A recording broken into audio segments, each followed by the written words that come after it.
So when was the last time you bought a new washing machine? I'm guessing it's been at least 5 years. A lot has changed in washer technology over that time. And if it's been longer than 10 years, get ready because you're about to get your mind blown when it comes to laundry and how these machines are supposed to work. So the number one thing that's going to change in your laundry today is the kind of soap that you use. High efficiency soaps are everywhere. We see them in our dishwasher and we see them in our washing machine. And the number one difference between a high efficiency soap and an older soap is going to be the use of enzymes versus phosphates. Those enzymes don't suds as much and they're going to turn your water a little bit gray. So when your washer, if you look through the lid, doesn't have a whole lot of bubbles, that's okay. It's still doing the job and getting your clothes clean as it agitates them inside. Speaking of agitation, another big thing that's changed in laundry is the type of agitator that's inside. You have machines now that are going to give you about 5 cubic foot of space, but they're going to lack an agitator. And you'll have others, more traditional styles, that will continue to keep an agitator. Without that agitator inside, you're going to have those clothes get rotated and washed by the water itself. Now bear in mind, the water level is not going to be nearly as high as what it used to be.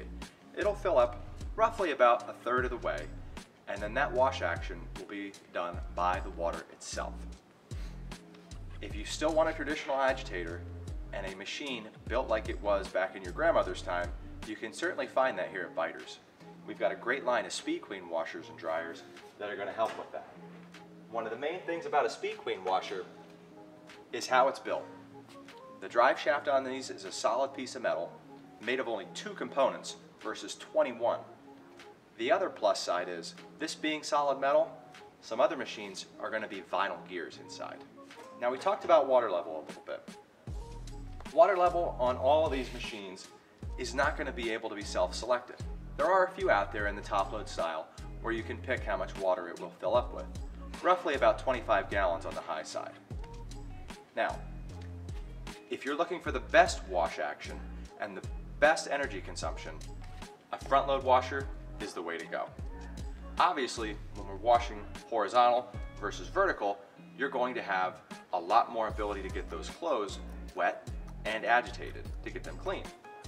A front load washer is going to use significantly less water, roughly 15 to 20 gallons per cycle, depending upon what you pick. It's going to be able to fit more clothes, and it's going to have a higher spin out speed, roughly 13 to 1400 RPMs versus 700 to 750 RPMs. What that means for you is your clothes are going to come out much more dry and spend a lot less time in the dryer. So it's going to be more efficient on both fronts, in the washer and dryer. So stop on into Beiter's in South Williamsport, Lock Haven, Sunbury, Mansfield, or Milton today, and we're going to help you get that new washing machine.